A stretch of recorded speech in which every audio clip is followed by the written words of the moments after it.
Demokrasi Kontekstual.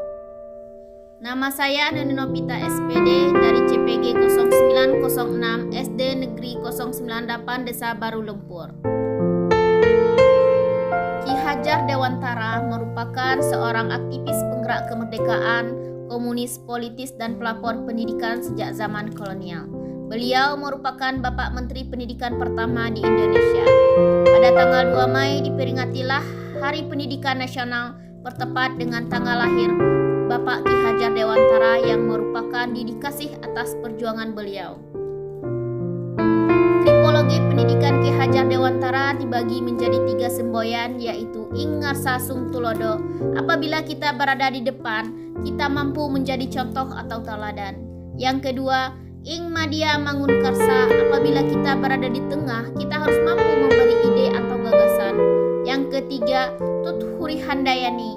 Apabila kita berada di belakang, kita harus mampu memberi motivasi atau support serta dukungan kepada peserta didik.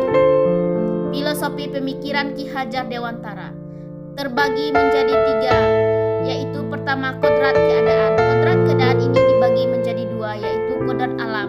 Kodrat alam di mana pendidikan harus sesuai dengan lingkungan tinggal dan kearifan lokal peserta didik. Yang kedua, kodrat zaman, yaitu pendidikan harus sesuai dengan perkembangan zaman dan mengikuti perkembangan zaman. Kedua, prinsip melakukan keadaan dibagi menjadi 3 azas. Pertama, azas trikon, di mana azas trikon merupakan pendidikan harus mampu bergerak maju, tidak boleh bertolak belakang pada akar dan nilai kebudayaan yang hakiki. Kemudian, azas kontinuitas, pendidikan harus mampu memperkuat nilai-nilai kemanusiaan, serta konsentris, pendidikan harus mampu menghargai keberagaman dan harus merdeka.